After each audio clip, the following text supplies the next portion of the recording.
I wanted to share this little story with you. I got into a little bit of trouble with the French government. I know, the French government. So what happened was, let's start at the beginning. France won the World Cup. And so on the show, we celebrated that, and I had this joke where I said Africa won the World Cup. Right?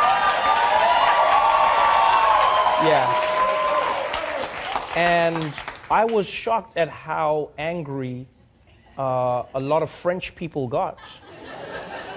Like, genuinely, a lot of French people were angry, and they were like, "Oh, Trevor, how can you say this? Why will you say these things? You know, this is horrible." And I was like, okay, I get it. Like, not everyone likes every joke that you tell, and I get that. But this was interesting. I got a letter from the ambassador of France, and I'll read it to you. It was about that joke, and he says, I'll try to read it how I hope he wrote it, which was, he says, "Sir, I watched with great attention your July 17th show when you spoke of the victory of the French team at the 2018 FIFA World Cup Russia final, which took place last Sunday.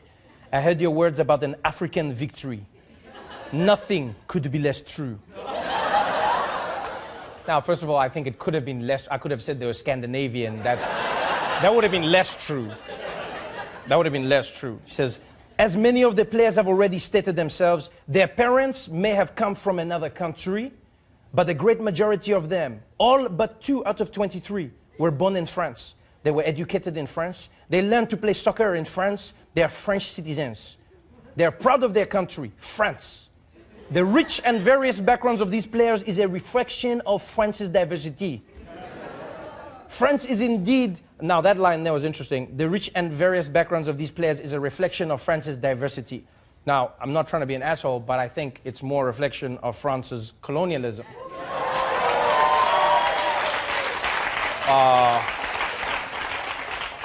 Because it's not like it's just like random play, like they all have something in common. Like all of those players, if you trace their lineage, you're like, how did you guys become French? Like, how did your family start speaking French? Oh, okay, all right. And they say here, he says, "France is indeed a cosmopolitan country, but every citizen is part of the French identity, and together they belong to the nation of France. Unlike in the United States of America, France does not refer to its citizens based on their race, religion, or origin. To us, there is no hyphenated identity. Roots are an individual reality. By calling them an African team, it seems you are denying their Frenchness. This, even in jest, legitimizes the ideology which claims whiteness as the only definition of being French." So now, here's the thing. All right, first things first. I understand what he's saying, because I read up on this afterwards, right? I take criticism. I'll listen to what somebody says to me. You know, I genuinely believe you should. And what it turns out is, in France, a lot of like Nazis in that country use the fact that these players are of African descent to shit on their Frenchness, you know? So they go, "You're not French. You're from Africa. Go back to where you came from. You're not French." They use that as you know, as a line of attack. Now, my opinion is, coming from South Africa, coming from Africa, and even watching the World Cup in the United States of America, black people all over the world were celebrating the Africanness of the French players, right? Not in a negative way, but rather in a positive way, going, look at these Africans who can become French.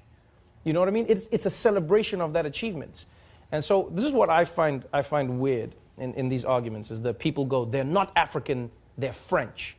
Then I'm like, why can't they be both? Right? Why is that duality only afforded to a select group of people? Why can they not be African? So what they're arguing here is, in order to be French, you have to erase everything that is African? Because what do they mean when they say that? Our culture, our this, like, so you cannot be French and African at the same time, which I vehemently disagree with. I go, you've seen those players, I love them. Paul Pogba, N'Golo Kante, I've watched all of them. Like, I love those players, and I love how African they are and how French they are. I don't take their Frenchness away, but I also don't think you need to take their Africanness away. you know? And that is what I love about America. America's not a perfect country, but what I love about this place is that people can still celebrate their identity in their Americanness. You can go to a St. Patrick's Day parade in America celebrating that you are Irish. You can go to a Puerto Rican Day parade in America still celebrating the fact that you're Puerto Rican and American at the same time. You can celebrate Juneteenth as a black person and be like, yo, I'm African American, which is the duality of the two worlds. But here they're going, no, you are only French. And here's why it vexes me, to be honest. This is what I find interesting, is like, when I read stories from Africa and when I watch what politicians say, especially in France, about African migrants, when they are unemployed, when they may commit a crime, or when they are considered unsavory, it's the African immigrants. When their children go on to provide a World Cup victory for France, we should only refer to them as France. And we even saw it with that African man who climbed the building to rescue the baby. Do you remember that? We watched him climb that building. He rescued the child, and then they gave him French citizenship. They said, you are now French. So now I'm going, so is he now no longer African? Is that what you're saying? So when he was on the ground, he was African. And then he climbed up, and as soon as he rescued the baby, now he's French. So if he dropped the baby, the African dropped the baby.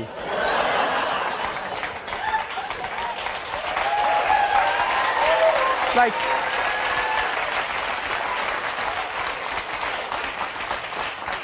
I don't believe that you need, and here's, like I say, again, with respect, I understand what the ambassador is saying. I'm not joining the attack. And I know, don't get me wrong, I know. There's like, you know, we live in a world where, like, nuance is something that is in short supply. And so you will find, you know, in America, for instance, the alt-right saying, that's what we've been saying. They're not French. And we're saying, it's like, but if Trevor says it, it's not racist. But if we say it's racist, like, yeah, I'll say yeah. You know why? Because I believe context is everything. There are certain things you can say to somebody that, like, when I say to my friends, what's going on, my nigga? And if a white person came and said the same thing, yeah, there's a big difference. When I'm saying they're African, I'm not saying it as a way to exclude them from their Frenchness, but I'm rather using it to include them in my Africanness. I'm saying, I see you, my French brother of African descent. Do you know what I'm saying? That's what I'm trying to say. When somebody else says it the other way, you can use the same line in different ways. People are like, so it's different? Yeah, it's different. It can be different. It's like somebody saying, oh, so if you play with your naked child, that's a problem, but if I do it, I'm a pedophile? Yeah. There's a big difference. There's a huge difference.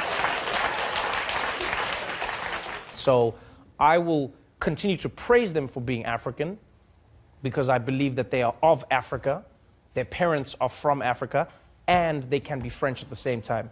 And if French people are saying they cannot be both, then I think they have a problem and not me.